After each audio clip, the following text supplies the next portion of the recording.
साथियों, तो अभी आपको पता है कि आज ओबीसी जो होल्ड में है वर्ग 3 के अभ्यर्थी वो आज वहीं पर हैं, अभी रुके हुए भी हैं। काफ़ी साथी गए हुए हैं और वो कोशिश में हैं अपने इस प्रोसेस में जल्द से जल्द हो।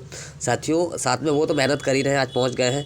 बाकी सभी साथियों का जो मीडिया अरेंजमेंट था, जो भी था, वो सब हम यहाँ से कर देंगे और वो हमारी बात चल रही है, सबसे कोई दिक्कत नहीं है। लेकिन साथियों, अपना मुद्दा पूरा हाईलाइटेड करना है। साथियों, ये मैं आपको बताने वाला हूँ कि आगे बड़े सोचने वाली बात है, क्योंकि इस समय जब विभाग में चर्चा की जाती है तो विभाग का रिस्पांस क्या मिल रहा है। अभी हमारे हितेश कुमार विश्वकर्मा, जो कि रायसेन ज़िले से हैं, उन्होंने मुझे जो अपडेट अभी जो दिया है, इन्होंने जी देखो ईएसबी में जाकर डीपीआई भी गए, वो 2-3 जगह गए, तो उन्होंने ये वहाँ से ये विज्ञप्ति भी रिसीविंग भी मिली है। तो साथियों, उन्होंने अब शिक्षक भर्ती 2023 में वर्ग 1 के ओबीसी होल्ड पदों को अनहोल्ड करने के संदर्भ में उन्होंने ज्ञापन दिया है।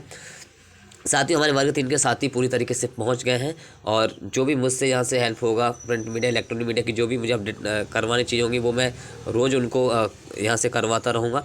लेकिन अभी हमारे जो साथी लौट कर आए उनका क्या जवाब है, क्योंकि ईएसबी भी गए, डीपीआई भी गए और वहाँ पे उनको कैसा रिस्पॉन्स मिला और क्या कहा गया। तो साथियों, वर्ग 1 के जो साथी हैं उन्होंने क्या कहा अभी मैं आपको बता देता हूँ। उनकी मेरी अभी जो है बात हुई है।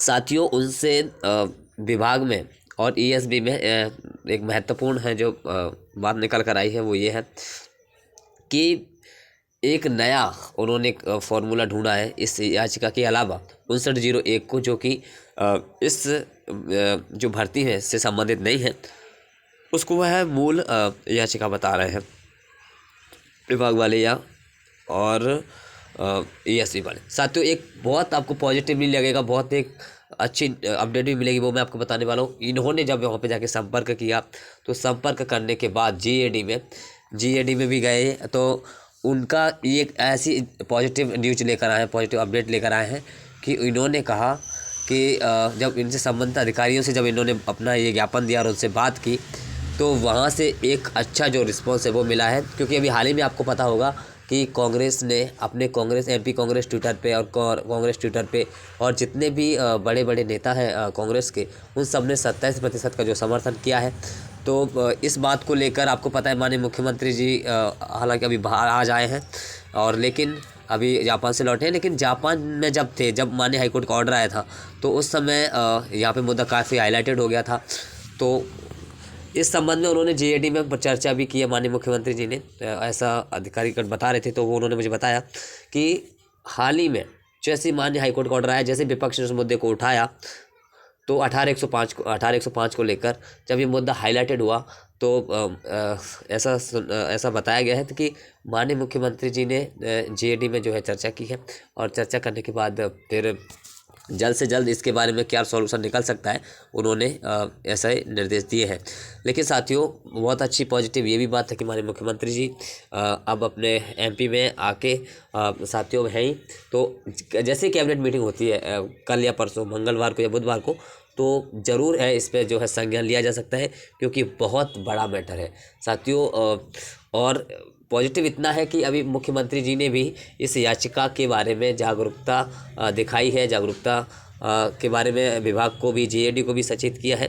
हालांकि इसका अभी पूरी तरीके से विस्तार से निराकरण है वो कब तक होगा, ये कैबिनेट होने के बाद या उनकी माननीय मुख्यमंत्री जी की शिक्षा विभाग के साथ या अन्य विभागों के साथ जिनमें 18 105 के तहत रोका गया है, उस पर जल्द ही कैबिनेट हो सकती है, जल्दी उसके बारे में कुछ अपडेट मिल सकता है।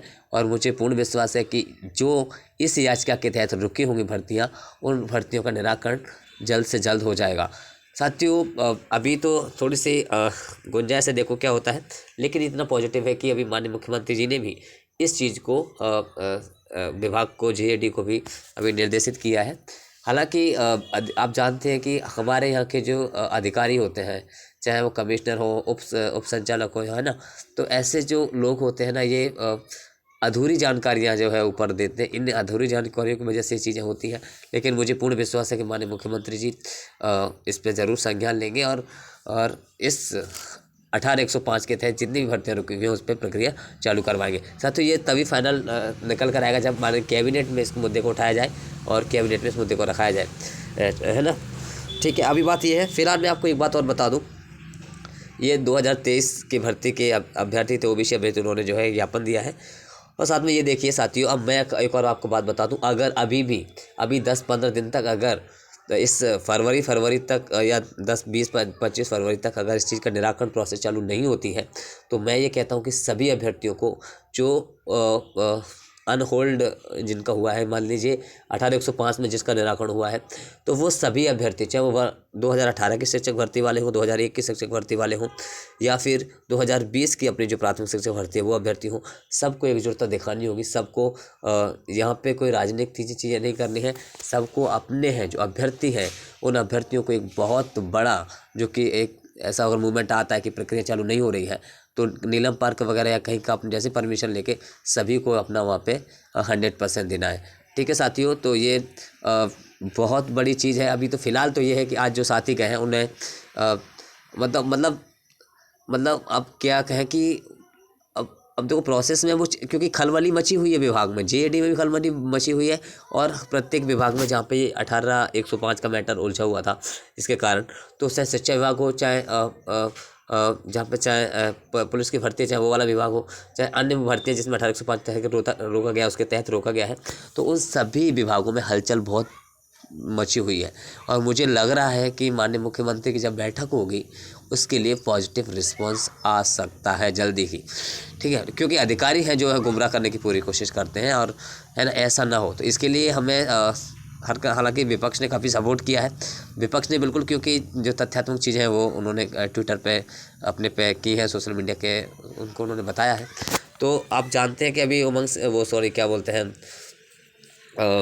वो विश्वास सारंग जी ने भी अभी ऐसा कमेंट करा था, है ना, जो कि ओबीसी के विरोध में था, है ना, तो वो उसमें क्योंकि वो तो नहीं चाहेंगे, क्योंकि उनको ओबीसी को साधना है ना, तो मुझे लग रहा है कि इसमें ज़रूर कुछ पॉजिटिव निकल कर आएगा। अब देखते हैं आगे क्या होता है। फिलहाल हमें इंतज़ार करना है कैबिनेट की मीटिंग का, कल परसों होने वाली मीटिंग में क्या निकल कर आता है, और क्या इसमें इसके मैटर में चर्चा होती है।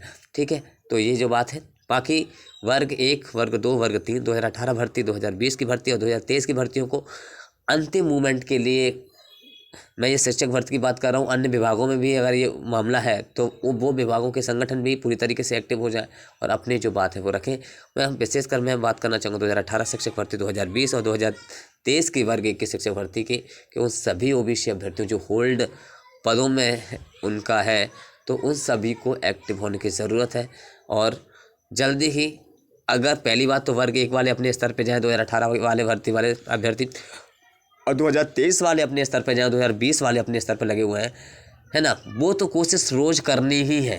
ठीक है ना, क्योंकि हमें उस समय ये कह के वहाँ से बोल दिया जाता था, ये कह के हमको इग्नोर कर दिया जाता कि आपके माननीय हाईकोर्ट में ऑर्डर और माननीय हाईकोर्ट में आपके जो है ऑर्डर याचिका है वो लगी हुई हैं 18-105 की, इस वजह से आपको जो नहीं मिल पा रही, ये सबूत दे देते थे वो हमको, रिटर्न कर देते थे हमको, जब हम उनके पास ज्ञापन देने जाते, प्रोटेस्ट करते। तो अब उनके पास वो कोई सबूत नहीं है, क्योंकि आरटीआई में भी कई बार उन्होंने जवाब मांगा है, जवाब तलब मांगा है शिक्षा विभाग से, तो उन्होंने भी उस 18-105 का ही जिक्र किया है। अगर आप नई याचिका अब ले रहे हो तो आप पूरी तरीके से गुमराह कर रहे हो, लेकिन अब जो है मेन जो याचिका थी वो खारिज हो चुकी है। तो साथियों, पहली बात तो ये है, जब भी हमें जो ज्ञापन या फिर जो भी हमको दिया गया था, ठीक है, तो हमको वही वाला है जो बताना है। ठीक है साथियों, बाकी जो भी कुछ रहेगा फिर हम आपको अवगत कराएंगे। बाकी हमारे काफ़ी जो साथी हैं वो कोशिश कर रहे हैं, अभी हमारे साथी भोपाल में हैं, कम से कम 100-150 अभ्यर्थी हैं। अब उन अभ्यर्थियों को आज सोशल मीडिया, क्योंकि उन्होंने मुझे अभी 4-5 बजे ही बताया था, तो अभी हालांकि 1-2 न्यूज़ चैनल्स पहुंच गए थे, लेकिन उस तरीके से अच्छे से कवरेज नहीं हो पाया। लेकिन कल पूरे प्रिंट मीडिया और इलेक्ट्रॉनिक मीडिया पे, लेकिन कल प्रिंट मीडिया पे आ भी नहीं जाए, क्योंकि मैंने भी इसको विज्ञप्ति भेजी नहीं है, लेकिन कल प्रिंट मीडिया और इलेक्ट्रॉनिक मीडिया दोनों पे चीज़ें अच्छी तरीके से अपडेट हो जाएंगी और अच्छे से मुद्दा हाईलाइट हो जाएगा। ठीक है, तो ठीक है साथियों, बाकी जो मुझसे हो सकता है मैं पूरा 100% अपना करूँगा, मीडिया अरेंजमेंट जो भी रहेगा और बाकी चीज़ें जो भी रहेंगी, हम जो मैं कर सकता हूँ वो पूरा करूँगा। ठीक है, और बाकी सबको धन्यवाद। सबको जागरूक भी होना है। 2023 की भर्ती, 2021, 2023, 2020, 2018 सभी को, वर्ग 1 वालों को भी बोल रहा हूँ कि आप प्लीज़ अब नाक में दम कर ही दो, क्योंकि हमारा शोषण जो अब तक हुआ है उसका खामियाजा कभी पूरा नहीं होगा। इससे अच्छा है कि हमारे से जल्द नियुक्ति हो, मैं जल्द से जल्द हमारे पद रिलीज हो जाए। ठीक है, धन्यवाद।